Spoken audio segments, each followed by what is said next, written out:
मैं पूछना चाहता हूं मेरे देश के यशस्वी प्रधानमंत्री श्री नरेंद्र दामोदर दास मोदी से, क्या आपको नहीं लगता सर ये हमारे लिए बहुत शर्म का विषय है, न कि गर्व करने का?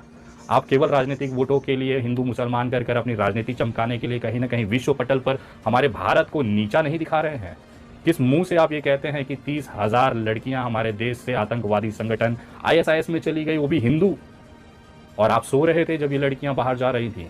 30,000 बच्चियां अगर हकीकत है तो इसका मतलब भारतीय जनता पार्टी की केंद्र की सरकार, नरेंद्र मोदी, अमित शाह, अजीत डोभाल जैसे सुपर कॉप इस देश के ऊपर कलंक और फेलियर हैं।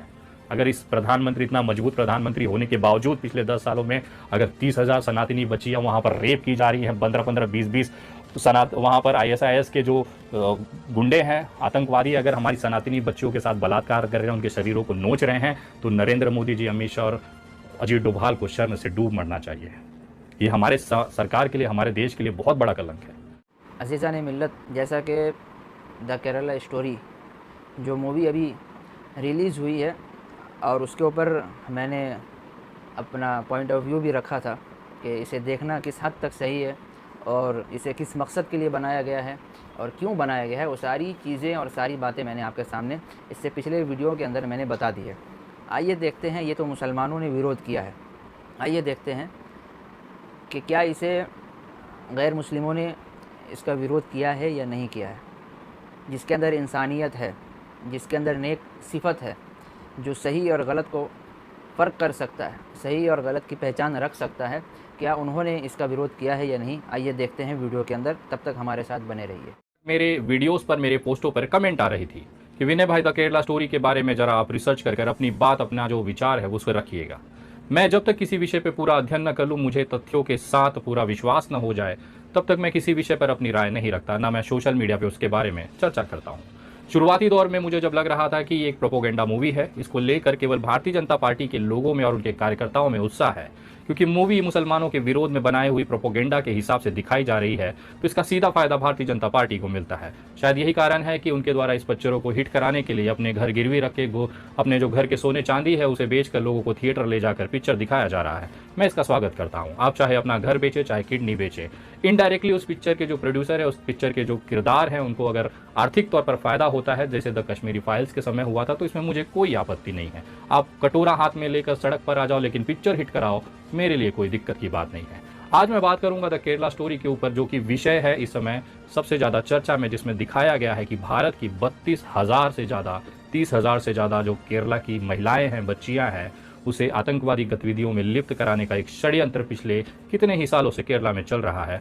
इसी के आधार पर यह मूवी बनाई गई है। मेरी रिसर्च ये कहती है कि इस मूवी का जो आधार है केवल मुसलमानों से नफरत पैदा करना, मुसलमानों का जो इमेज है वो देश के सामने खराब करना, और ख़ास तौर पर भारत का सबसे एक खूबसूरत राज्य जिसे भगवान का देश कहा जाता है, उसकी छवि को धूमिल करने के लिए ये पूरा प्रोपोगेंडा एक पिक्चर के माध्यम से आप लोगों तक परोसा जा रहा है।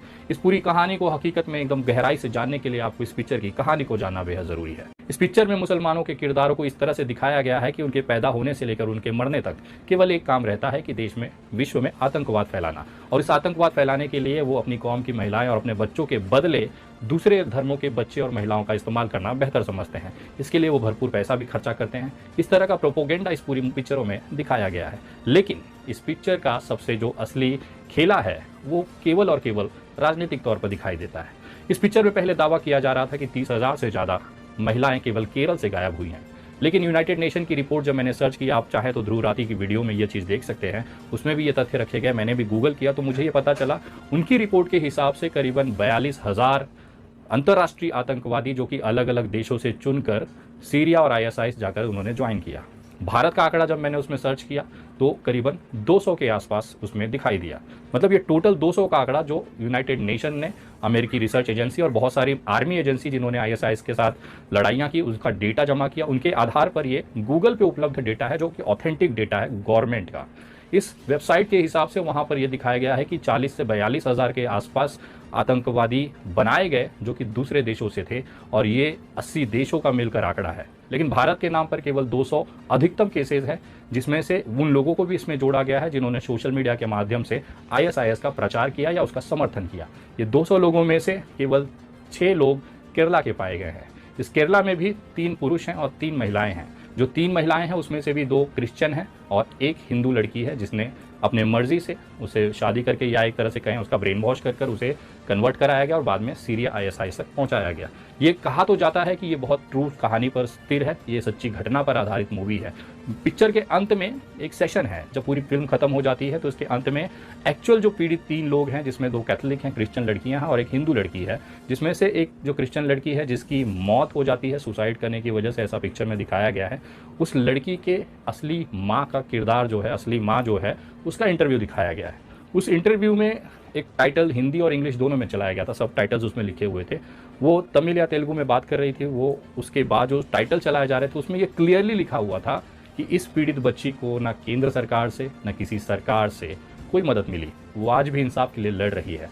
दूसरा, जिस बच्ची का इसमें जिक्र किया गया है, जिसका ISIS से संबंध होने के बाद जाके ये पूरी पिक्चर बनाई गई, जो आदा शर्मा करके एक्ट्रेस है जिसका मुख्य किरदार निभा रही हैं, उसकी माता ने भी इस पिक्चर के लिए अपना इंटरव्यू देने से मना कर दिया।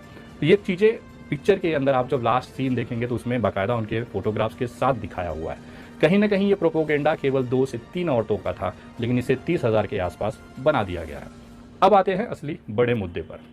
मान लेते हैं कि ये पिक्चर जो है 30,000 हिंदू लड़कियों के कन्वर्ट होकर आतंकवादी संगठन ISIS से जुड़ा होने का सही भी मान लेते हैं, जैसा इस पिक्चर में दिखाया जा रहा है, जैसा कि भारतीय जनता पार्टी के कार्यकर्ता इसे मान रहे हैं। अब बात आती है कि पिछले 10 सालों में अगर ये 30,000 बच्चियां केवल केरला से निकलकर इतने बड़े ISIS आतंकवादी संगठन, जो कि विश्व का सबसे कुख्यात आतंकवादी संगठन है, जो कि अपने ही मुस्लिम समुदाय के अलकायदा और बाकी जो आतंकी संगठन है उसका भी सफाया करता है, तालिबान को भी मारता है, जो अपने मुसलमान भाइयों का सगा नहीं हुआ, वो आतंकवादी संगठन हमारे 30,000 हिंदू बहनों का आर्थिक, सामाजिक और यौन शोषण अपने सैनिकों के लिए वहाँ पर व्यवस्था कराया है। इसमें किसका फेलियर है? पिछले 10 सालों में केंद्र में किसकी सरकार है? मैं आप ही के दावे को मान के चलता हूं कि यह सत्य घटना पे है, जबकि हकीकत यह है दस्तावेजों पर और बाकी रिकॉर्ड्स के हिसाब से ये केवल 3 महिलाओं का विषय है। ये 3 महिलाएं, जिसमें से 2 क्रिश्चियन और एक हिंदू हैं, जो कि बाद में ISIS ज्वाइन करती हैं। एक लड़की मर जाती है, दूसरे बाकी लोग वहाँ पे ज्वाइन करते हैं। लेकिन भारतीय जनता पार्टी का IT सेल, तमाम उनके नेता, खुद प्रधानमंत्री जब चुनावी भाषण में इस पिक्चर का जिक्र करते हैं और ये बताते हैं कि ये बहुत बड़ा आतंकी षड्यंत्र इस पूरे देश में केरला से चलाया जा रहा है, तो मेरा सबसे बड़ा सवाल उसी प्रधानमंत्री से है कि क्या ये आपके इंटेलिजेंसी की फेलियर नहीं है? क्या आपकी ये विदेशी नीतियों की, आपकी सुरक्षा, आंतरिक सुरक्षा और देश की बाहरी सुरक्षा के लिए आपका ये फेलियर नहीं है? कहाँ है हमारे चाणक्य गृह मंत्री अमित शाह जी? कहाँ है हमारे देश के अजीत डोभाल जैसे सुपर हीरो? कहाँ है हमारे देश का वो यशस्वी प्रधानमंत्री जो ये कहता था कि 1 इंच ज़मीन हम नहीं छोड़ेंगे, हमारे 1 सर के बदले 10 सर लेके आएंगे? उस इतने यशस्वी प्रधानमंत्री, गृह मंत्री और अजीत डोभाल जैसे नेतृत्व के रहते हुए पिछले 10 सालों में अगर 30,000 बच्चियां केरला से गई हैं, जैसा दावा खुद भारतीय जनता पार्टी, उसके कार्यकर्ता, उनके नेता कर रहे हैं, तो बड़ा सवाल ये उठता है कि नरेंद्र मोदी जी, अमित शाह और अजीत डोभाल क्या सो रहे थे? क्या ये उनकी सरकार का फेलियर नहीं है? पिछले 10 सालों में केंद्र में हमेशा नरेंद्र मोदी और अजीत डोभाल जी संभाले हुए हैं मोर्चा, और इस 10 सालों में अगर ये 30,000 बच्चियां केरला से निकाल कर ISIS तक, सीरिया और उसके बॉर्डर क्षेत्रों तक पहुंचा दी जा रही है, तो कहीं ना कहीं ये हमारे गुप्तचर सर्विसेज, हमारी पुलिस सर्विसेज, हमारी आर्मी सर्विसेज पे सवाल नहीं उठता है? आप विश्व के सामने ये क्या दिखाना चाहते हैं कि हमारी सरकार निकम्मी है? हमारी सरकार जो कि अपने आप को विश्व गुरु बनाने, 5 ट्रिलियन की इकोनॉमी बनाने के सपने देख रही है, वो अपने एक छोटे से राज्य केरला की 30,000 बच्चियों की आबरू नहीं बचा पाया? ये सवाल उठना लाजमी है, क्योंकि इसे पैदा करने वाला भी हमारा खुद का प्रधानमंत्री ही है। मैं तो पूछना चाहता हूं तमाम मेरे भारतीय जनता पार्टी के कार्यकर्ताओं से, नेताओं से, ये 30,000 बच्चियां अगर देश से बाहर गई हैं तो वो किसकी नाकामी है?